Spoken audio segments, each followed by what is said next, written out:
მესტიაში ქართული ოცნების წევრი დააკავეს ექსპერტის საარჩევნო საკითხებში ნინა ხატისკაცის მეუღლე წვრილმანი ხულიგნობის ბრალდებით დღეს პოლიციამ დააკავა.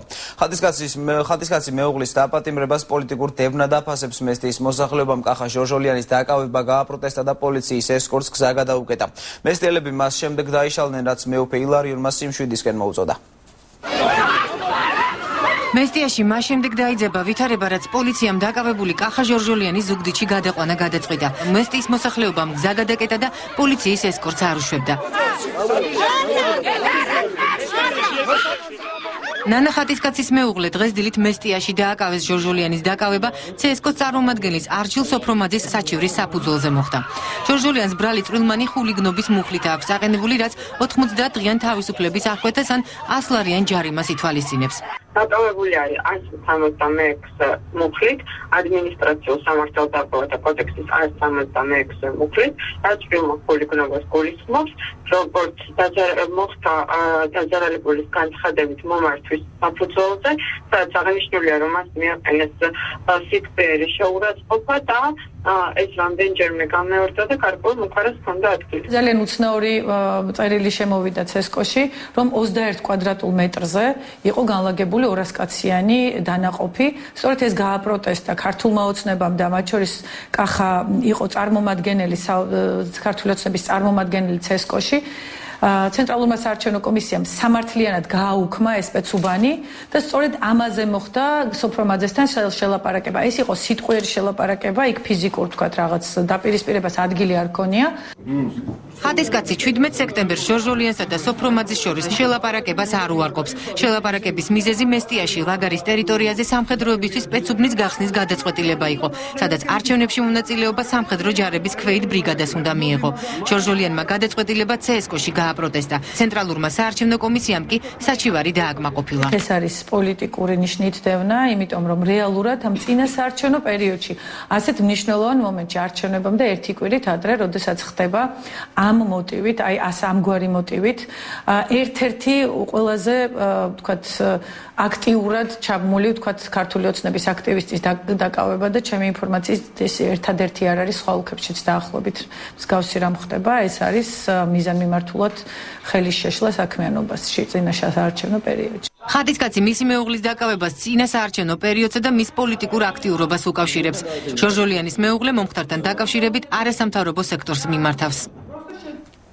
დაკავებული ჟორჟოლიანი ზუგდიდში გადაიყვანეს, სადაც მისი სასამართლო პროცესი გაიმართა. პროცესზე არც დაზარალებული და არც მოწმეები არ დაუკითხავთ. პირდაპირ ეთერში ბოლო ინფორმაციით პაატა ლაგვილავა ისაუბრებს.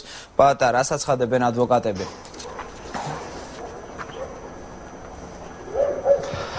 დიაქტორნიკე, მე ახლა გეტყვი კახა ჟორჟოლიანის სიტყვას, რომელიც სასამართლო პროცესზე წარმოთქვა. ეს იყო პროვოკაცია ჩემს მიმართ დაგეგმილი. 3 დღის შემდეგ დამაკავეს ამ ფაქტიდან, ამ საქმეს ამ ხნის განმავლობაში კეთავდნენ. სწორედ ასე შეაფასა კახა ჟორჟოლიანმა მისი დაკავება და მან აღნიშნა, რომ მის მოღვაწეობას, პოლიტიკურ მოღვაწეობას ეხება.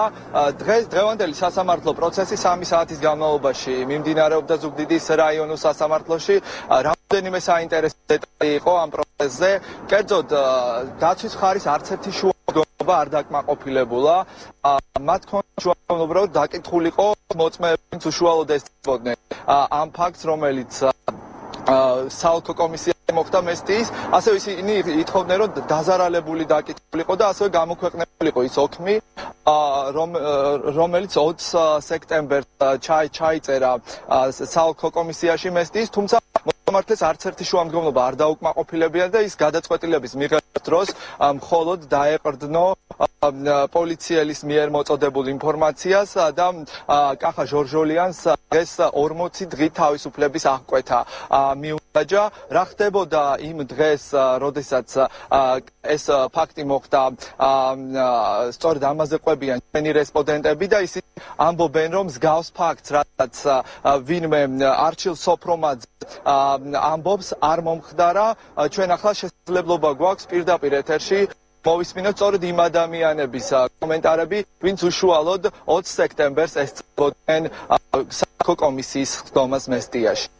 ვესწრებოდი ცესკოს ხდომას, სადაც ეს მოხდა თითქოს შეურაცხყოფა ვიღაც სოფრომაძის, რომელიც რეალურად არ ყოფილა არაფერი. გარდა კამათისა, რა თქმა უნდა, კამათი იყო მძაფრი.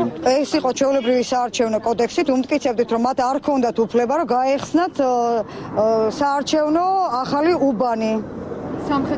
სამხედრო შენაერთებისთვის. რა თქმა უნდა, მე გავასაჩივროთ ის, რა თქმა უნდა, არ გაიხსნა ეს უბანი, იმიტომ ცესკომ არ დააკმაყოფილა და თვითონ მაინც უნდათ, რომ გაეხსნათ.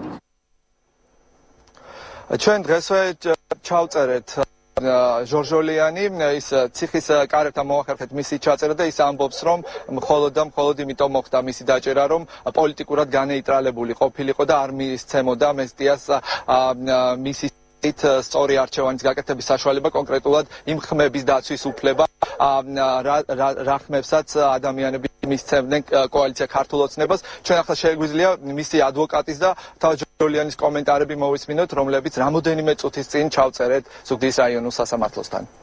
ჩვენი შეძლება არ დააკმაყოფილა მოწმეთა დაკითხვის თაობაზე და მტკიცებულთა გამოთხოვის თაობაზე. ჩვენ გამოვიყენებთ კანონით დადგენილი გასაჩივრების საშუალებას და მიმართავთ ქუთაისის სააპელაციო სასამართლოს.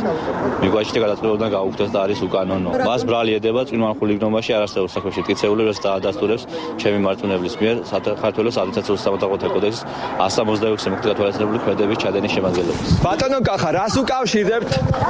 ბატონო კახა, რას უკავშირებთ? რას უკავშირებთ ბატონო კახა ამ ყველაფერს? გამოდაიწერეთ იქ. ვარ დაყვარებოდი. ეს მოიწურა. გადი სპეციალმა მიაღწიოს თავისას არა ვერა მაიქნა. თორნიკე, აი ამ სასამართლო შენობაში მიღებულ გადაწყვეტილებას უკვე 48 საათის განმავლობაში გაასაჩივრებს ადვოკატი და ისინი აპირებენ, რომ მიმართონ ქუთაისის სააპელაციო სასამართლოს და გაასაჩივრონ აქ მიღებული გადაწყვეტილება. მადლობა პაატა, ზუგდიდის სასამართლოს გადაწყვეტილება პაატა ლაგვილავამ გაგვაცნო.